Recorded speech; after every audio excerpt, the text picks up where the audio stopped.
Hello and welcome to another episode of It Came From the Page. And today I'm doing an idea stolen by Criminali, who stole the idea from me.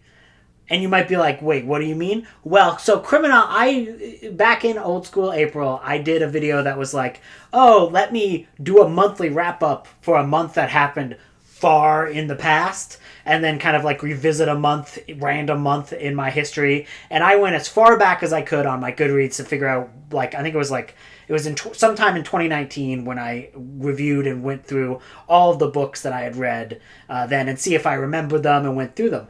Well, Criminali recently did a video doing a similar thing, but he added an extra element to it, and that extra element was doing the wrap-up of the month right before he started BookTube. And I thought that was really fascinating, so I was kind of interested to see what that would look like for me, and it actually kind of all wraps up perfectly, because my very first video was in January 31st of 2022. And if you look back, you can actually see some of the people who I still interact with quite often on this platform actually commented on that original video. Alex the Bookubus and Joshua from Coffee Cats and King, they've been there since the beginning commenting on things. So that was kind of just like a nice thing to kind of like realize. But I was kind of debating whether or not I should do a wrap up for January, because the first video was literally January 31st, or for December. I chose December because it's actually a pretty interesting month to talk about. There's a lot of stories I have from that month, and there's actually some of the best thematic reading I think I've ever done. And I think this is when I had the delusion that I could start a decent BookTube channel. Spoiler alert, I couldn't, but I did it anyways. And I was like, oh, I had the most thematic month of all time. So let's get into this. What did I read December of 2021?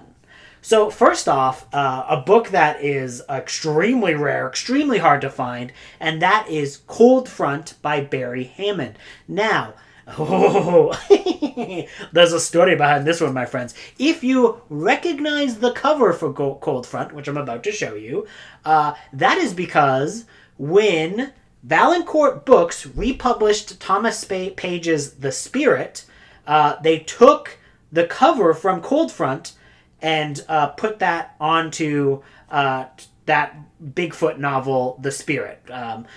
There is a few things like this, like some of the Valancourt books republishing, they've even changed book titles. They never change the actual content of the books, but sometimes they'll change the cover, or they will, at a few cases, they will actually change the names of the books. So it was really kind of interesting to discover that this existed and then kind of go back and try to find it and then be like, oh, it's weird that the artwork for this book made it into the modern day, as it's like Valancourt has reissued the cover, but for a different book. So I just thought that was really kind of an interesting thing that happened. I don't really hear people talk about the ins and outs of, like, there is little things change with the, some of the covers and some of the intros to certain Valancourt books. So I just think that was interesting. No one really talks about that. But the actual book itself is really rare. It is a Paper Jacks title, which was a Canada-only publishing company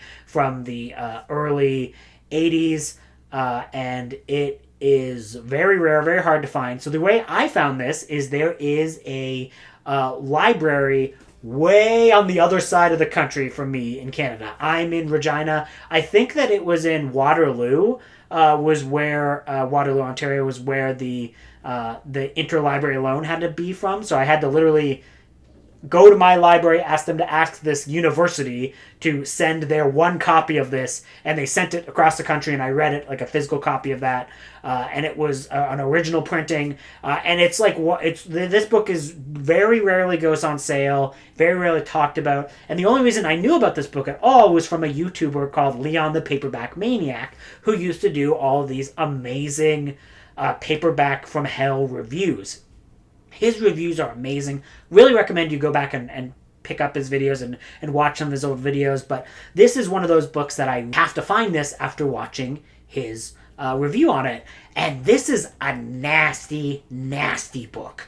This is a book that is it has a lot of like sleazy characters who are awful, and as such they will say and have awful opinions about the world, and there's a little bit of racism here and there, but it feels like it all comes from the fact that you are reading about disgusting, despicable characters, and there seems to be kind of like a truth to it in that regard, where it's these three guys who have basically stolen something, and they go to hide out in the middle of the woods in this mysterious house during a huge blizzard. And there's something going on. Something is not right in this this cabin that they end up in this woods. And there are some disgusting descriptions in this book about what it's like when they arrive at the cabin and how it is. There's like there's a one point in this book where there is a clogged sink, and someone has to reach in and unclog the sink. It's the grossest thing I've ever read. It's so gross. It's so gross and so effective. And I think that this book also really captures the cold really well. And it is, again, it's a nasty book. It's not going to be for everyone. But I do actually think it's a pretty damn good book. I kind of hope one day someone can reprint this book. I find it weird. I don't know if the cover art was copywritten under a different thing than the book itself, or because Valancourt is reusing the cover, do they actually own the Cold Front the book? If so, come on, Valancourt, just republish it. I don't care if it's even an ebook. It's worth preserving, because it's a very strange, weird book. So next up, a book called Secret Santa. This is a book that people kind of pick up around this time of year to kind of get into the Christmassy season. This is a book that came out in 2020, and it is a very fun read if you are kind of like somebody who is has a lot of nostalgia for the 1980s and wants to see what it was like to kind of get an insider view of the publishing landscape in the 1980s and have a horror book that kind of takes place inside of that landscape, because the horror publishing landscape of the 1980s is a very interesting topic on its own, and to add in this extra element of there's something weird going on, there's a creature, and it is kind of it kind of grants a person's wishes but not the good ones, and it's a very interesting book from that perspective. I don't agree with all of the things that all of the opinions it has about its contemporaries. I mean, it says some mean things about The Light at the End, and I think The Light at the End by John Skipp and Craig Spector is actually a pretty good book. I actually think I read it. You'll hear about it soon. But this is just a really fun, really short little book that is kind of really good at capturing a time and a place. And the horror elements are quite good and quite fun. It's nothing that's going to blow your mind, but, if you're looking for a pretty quick, fun read, I think that Secret Santa is definitely worth it.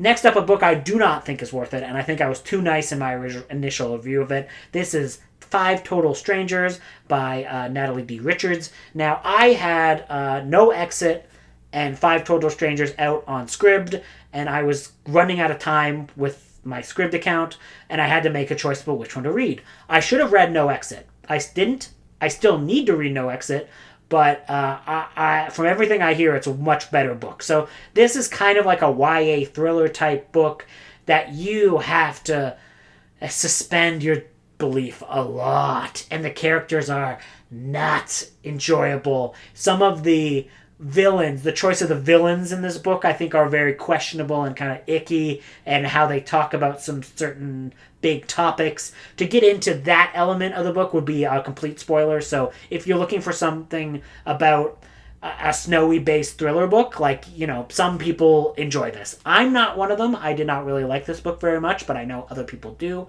There were some really cool scenes. This is a book where there is a lady trying to get home for Christmas. There is a whole bunch of canceled flights, so she has to take a trip with 5 total strangers who are going on a road trip to get home for the holidays, and it's a very important thing, and she's really trying to rush and get there. So already that idea and that concept is already very hard to believe at all. But even the credulity gets pushed even more as they really kind of get into the book. So there were a few fun scenes about, like, there's a really well done set piece where they're trying to get over a bridge that's been about to be closed due to, like, the weather, and, like, that kind of stuff is cool and fun. But as a whole, Five Total Strangers, nah, I would say skip it. Not one of my favorites. Next up, this is not going to surprise anyone, but it was an Alien book. Alien Prototype. Alien Prototype, cool. It was good. It's fun. I actually meant to reread it this month, but I just didn't get around to it. I also meant to reread it during Garb August 1.5, and I didn't get around to it. So I obviously like this book quite a bit, but I just, haven't got around to rereading it. This is an interesting book because the characters in this book, like Zula Hendricks is like one of the main characters in this book, and she originally was introduced in a comic book series. Now, she is an interesting character when written well, and there's this really unfortunate thing about the comic book series that she comes from, in that the guy who made that character and made the initial stories, he ended up being like a big old sleazebally creep. But before all that came out, they kind of used that character for this book, which Alien Prototype, and then in further Alien books later down the line, they brought the character back again. So her in this book is really interesting and unique, and I like her, and she's got like a sci-fi compatriot called Davis, and Davis is a really interesting character. And this is a book that is kind of like a more general set up for an alien story. It's like a research base, and all of a sudden the aliens show up. But the thing that makes this one a little bit different and a little bit more like, oh, scary, is that the xenomorph hatches out of somebody who has necrosis. And if you don't know what necrosis is, that's just like a disease where your flesh gets eaten away, and it's really disturbing and gross. So the alien also comes out with necrosis. So it is a thing that can infect you and kill you, but it's also releases the airborne pathogen of necrosis. So there's a story, and a whole bunch of people die in this book that aren't even connected to the alien. It's they catch necrosis because they're in the same area as it, and it is really like, oh god. And like the stories of how they like dissolve, and it's really kind of vivid and disturbing, and it's like, oh, and I think Tim Wagner does a great job at like making this a very like, oh, scary, disturbing book in a way that a lot of other alien books aren't. And it adds a little bit of extra elements to it, which I really did quite enjoy. So I would definitely recommend this, and it's a book that I really want to reread because it actually is a ton of fun. I know I spoke about The Light at the End by John Skipp and Craig Spector earlier, and I read the book. This is when I got to the book and I got to read the book, and I really, really enjoyed it. There is a lot of... It is a book written in the 80s, and as such, it's both progressive and regressive. So there are certain elements of this book that are definitely problematic in the modern day, but you also get the idea that the heart was in the right place, and the hateful things in the book weren't intended to be hateful. They weren't covered extremely well or well executed from our modern perspective, but you get the idea that they were not trying to be assholes when they wrote it. Which is something that you can occasionally find in these old paperbacks from hell, where it's from the time period it was written in, it's hella progressive. But from today's perspective, it's very problematic, and there's a lot of things that don't age super well. But besides that, the actual, because it's all about like there's like a vampire in this book, and he is like this 80s punk of a vampire who's just an asshole. He's just an asshole. The biggest asshole ever. And he's like going throughout New York City, and it's like all of these misfits who have been kind of mistreated by 80s New York City fighting back, and they're fighting against the vampire menace. And I think all of that is done really well. There's a scene at the end of this book where, like, how the final villain gets dispatched is amazing. This book has a lot of great set pieces in it, especially given the fact that it's a lot to do with, like, subway tunnels and what it's like to be on the New York subway in the 1980s. And there's so many awesome sequences in this book, and it is a very fun read. You just kind of have to go in with the expectation, understanding that it was progressive then, definitely does not read as progressive now, and there was some language that we definitely will not use today when talking about some of these things. Also, for the Buffy fans, the character of Spike from Buffy was based off of the villain from Light at the End. So that's kind of a cool thing. Next up, Near the Bone by Christina Henry. This was a book I talked about earlier this year in one of my top 10 horror novels of all time. I absolutely love this book. I think it's super impactful, super meaningful. It is a story about somebody who is who's been kidnapped, and she's been living with her kidnapper out in the woods for many, many years. And this guy is the fucking worst. He's the worst. He is such a piece of shit. You do not like him. He is one of the worst, meanest, evil bastards of literature. I hate this man so much. She eventually wants to kind of leave him and try to get out of this horrible situation. And then a monster showed up. And then the monster story is just as interesting, just as impactful, just as unique. And it's just a story that is all about the cycle of abuse and about trying to get out of a situation that is awful and terrible. And it uses the setting extremely well. It is a very good winter set horror book. It really gives you the shivers. It's just a beautiful story. And it's also just a great monster tale in general. So I really, really like Near the Bone. I think it's an excellent. Next up is a book that's like, it exists. It exists. It's Hark the Herald, Angels Scream. This is one of those, Look, I don't mean to be mean to Christopher Golden, but there's 2 Christopher Golden related books here that are kind of meh. And that's kind of my overall opinion on Christopher Golden, but that's neither here nor there. But Christopher Golden was just the editor for this one. This is a short story collection which has like quite a bit of tales in there. And some of them are pretty good. Most of them are kind of meh. Overall, it's just... There's worse things to listen to. Like, this is probably one of the worst type of books to do a review on, because it's just kind of meh. Like, the very first story I remember being kind of cool, because there's like the audiobook is really cool, and there's like these like weird fucking snowmen people who are like, give us food, give us wine, then our song shall be thine. And it was just a great performance on the audiobook. But when that few lines are your like top story from the entire collection, probably not a great sign.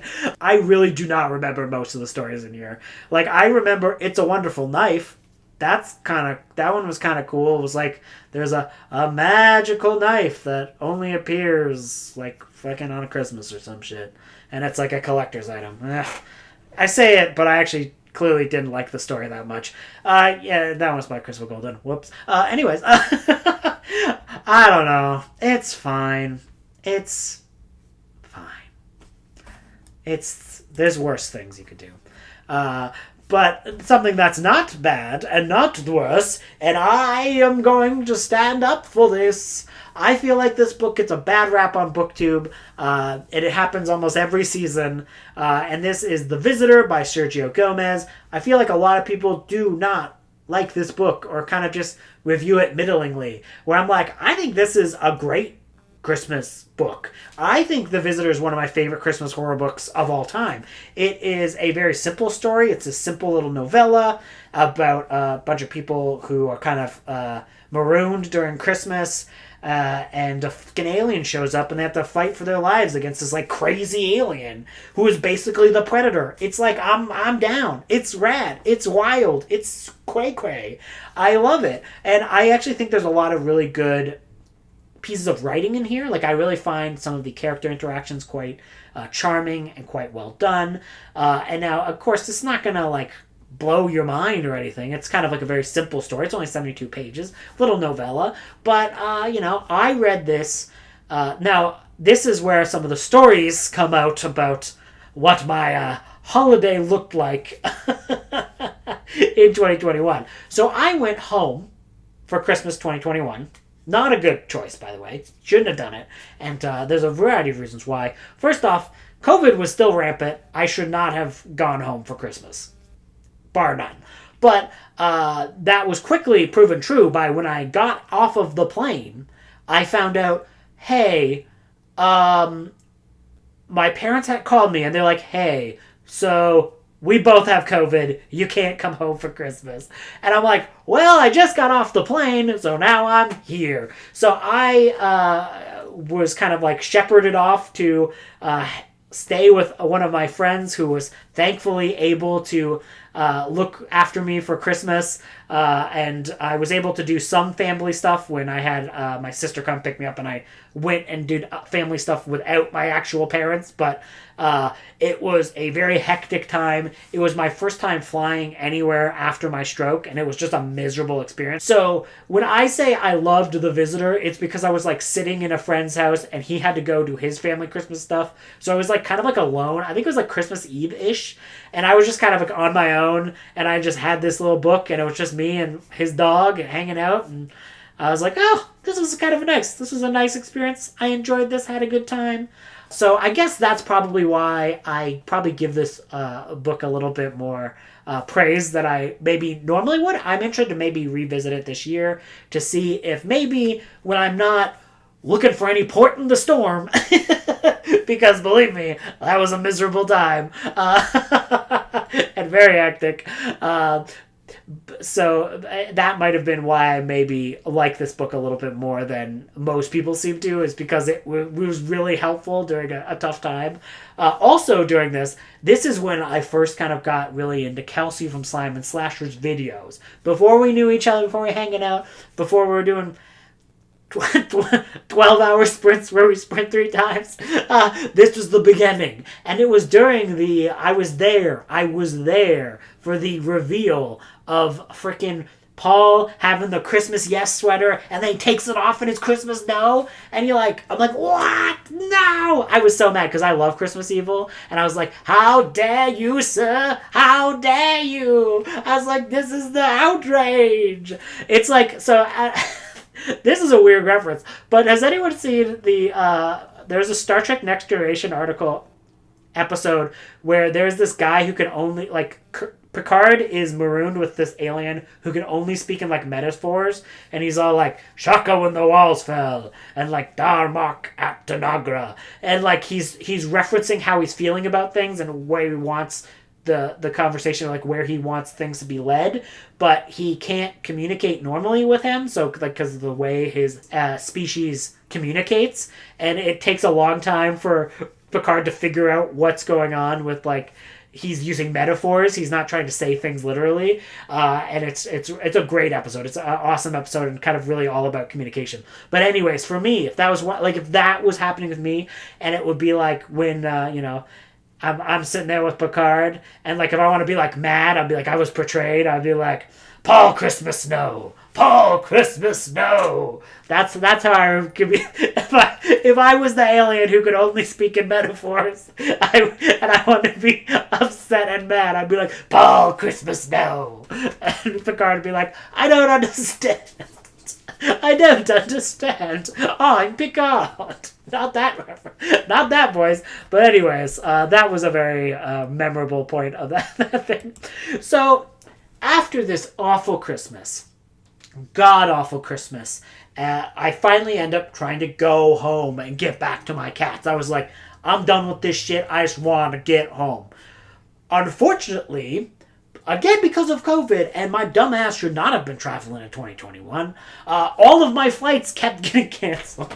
I was stuck in this city I have no love for, and I couldn't do anything because I kept going back to just sit in an airport for hours upon hours upon hours. So I was in the worst moods possible, like absolutely livid, angry, grumpy, sore, every possible thing that could be put upon a person was my mood at that point. So I was like, oh, I need to listen to my faves. And as such, I re-listened to a book that I did re-listen to this week. This month. So I re-listened to Alien Into the Cold Forge, Alien the Cold Forge, which is a book that I revisited this month, as I mentioned. And this was actually my second time reading that book. And it was so good. I was like, oh, I love this book. I can survive this terrible experience. This book is so good. And then the sequel I read as well, also by Alex White. They are an amazing non-binary author. And the sequel to Alien the Cold Forge is Alien Into Charybdis, which might even be better. It is up there, and it's like the exact same amount of quality. There are some wild things that happen in that book. Both of those books I'm probably going to be talking about relatively soon. Although I don't know if I'm going to get to Alien Into Charybdis by the end of the month. We'll see. But that's still in the cards. So I don't want to talk about either of those books because I'm going to actually probably in the next 2 videos talk about my more recent experience with those. But I remember just being completely miserable in an airport with no one to talk to, wanting to get home to see my cats, and I was just like, I need to listen to something I love so I can just survive this experience. And I picked Alien Into the Cold Forge and Alien Into Charybdis. They were both outstanding 5-star reads. And the last, but certainly kind of least, kind of just a meh. It's Snowblind by Christopher Golden.